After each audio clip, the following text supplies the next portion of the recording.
Today we're going to talk about homeschooling, and we're talking with three members of the group that is known as Seeds of Promise. It's one of two homeschooling groups in Lincoln County. They meet at Freedom Church, although they're not directly affiliated with the church, but they do meet there. And today we're going to talk with Suzanne Davis, with Tracie Marsh, and with Kendra Wright, who are three parents who are doing homeschooling. Okay, Tracie, if I may, I'm going to begin with you. Yes. Why, if we are doing homeschooling, why the group? Why do we have the group Seeds of Promise? We have Seeds of Promise because it benefits so many different families. We meet together. There are about 75 families, over 200 students in our group. We meet on Fridays to take classes. We have a lot of former teachers, public and private school teachers, who are now homeschooling their students. So we meet together with many different teachers, and they offer different classes for each of our children, nursery through high school. We also do different events such as baking contests, International Day, Science History Fair. We meet together for field trips, just giving our kids a lot of opportunities for socialization and increased learning with different classes that they wouldn't normally be able to take. Now, you told me that you actually have two children who are already graduates through homeschool. Yes, sir. And you have two others. Can you tell us about them? We have 4 children, 2 we've graduated, and then we have a son who's, if he were in public school, he'd be going into 5th grade, and then a daughter who would be going into preschool, kindergarten. We're doing kindergarten with her now because she's ready for it. Our son doesn't fit the bill of being actually in a grade. He's very, very gifted in a lot of subjects, so we decided that the best option for him would be to homeschool him so that we didn't have to hold him behind. Okay, and Kendra, you have a son. Yes, I have a son. He's 9 years old. He is going, we just started school, so he's in 4th grade. What led us to homeschooling was the fact that he had a lot of disabilities that were not being, met the way I felt like they could be, and it was holding him back in public school. He went to preschool and kindergarten, and just being in, that 30 kids to a class with sometimes having assistants, sometimes not, he was just being left behind. And so we pulled him out. My mom was a 1st grade teacher at the time, and so with the help of her, we pulled him out and started homeschooling, and that's basically, we're in our 4th year now, so that's basically what we've been doing. Okay, and Suzanne, you also have a 4th grade son. I do. He's 9 years old. Like Kendra said, my son was premature at birth and had sensory and processing disorder. So, like she said, in public school, they were holding him behind in areas where he is excelling greatly in homeschooling. He's very good in math, spelling, geography, and the one-on-one with the parent and the homeschooling just fits us perfectly. With my dad is also disabled through stroke, and my husband, so it fits the perfect picture for doctor's appointments and can homeschool anytime that we need to do the schedule. Tracie, you have homeschooled 4 now. Yes. But unlike Kendra and Suzanne, we didn't find out your reason for originally choosing homeschooling. My reason for choosing homeschooling was I used to teach in a private school, and I absolutely loved it, and I loved the students, but it became unaffordable for our family to be able to do that. So we were researching our options, and my husband was really encouraging me to homeschool. So I looked into it it and just decided that that was what was going to be best for our family, and we've never looked back. We graduated our second one, and we can honestly say with everyone that we've graduated so far, we have no regrets. Okay. Now, if I were a parent and have a child and considering homeschooling, how do I start? What do I do? Reach out to somebody you know that homeschools so that they can help you along in your journey. It's very important to have others to come alongside you. Make sure that you look up the North Carolina laws so that you're in full accordance with the laws of North Carolina. Basically, to homeschool in North Carolina, you have to fill out an intent to homeschool form through the state, and then you have to keep an attendance record as well as testing each year. It is not mandatory that you turn those into the state, only keep them on file for a year in case they come and ask for it.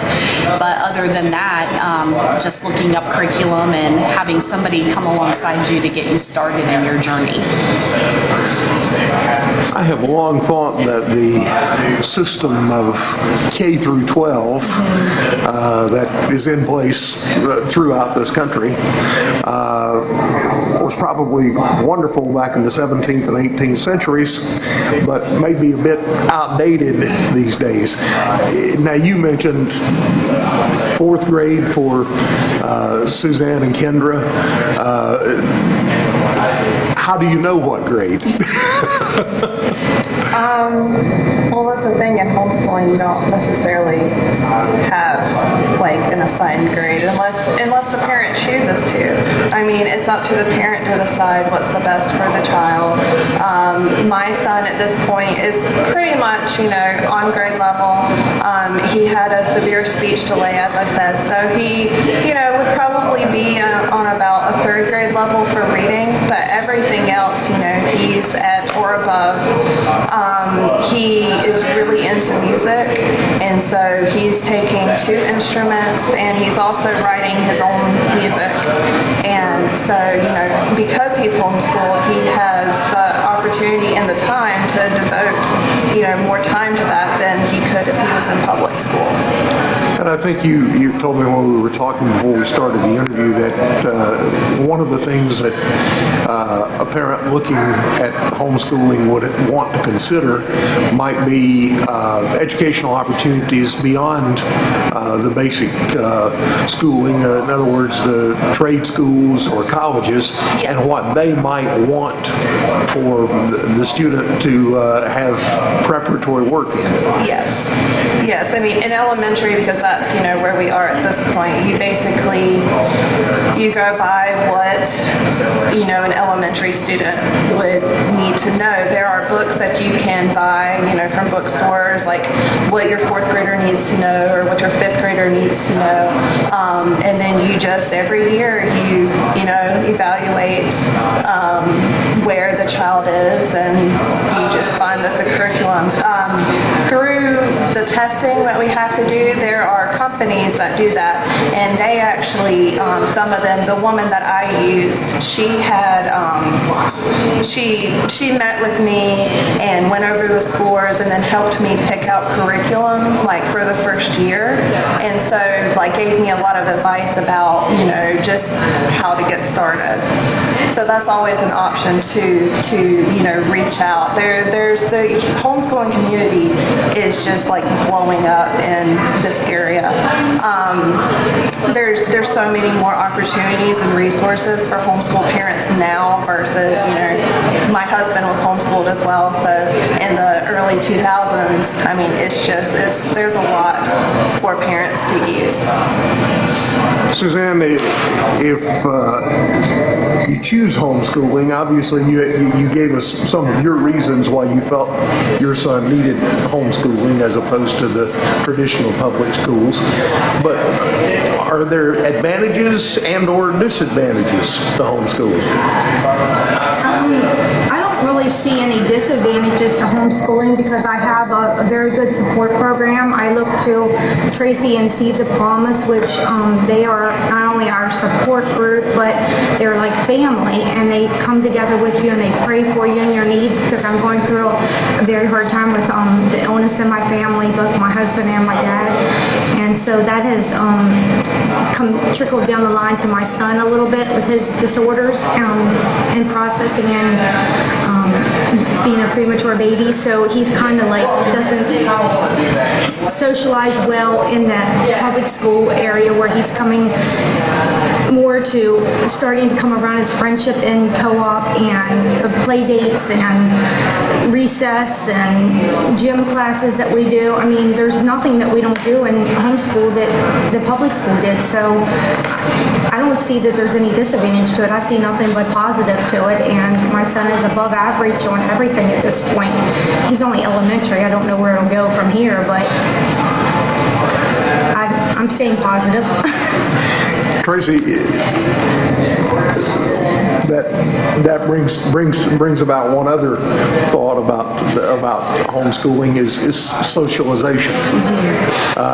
How do you manage socialization? Obviously, if you're in traditional public schools, you're going to encounter a lot more people than you might in a homeschool situation.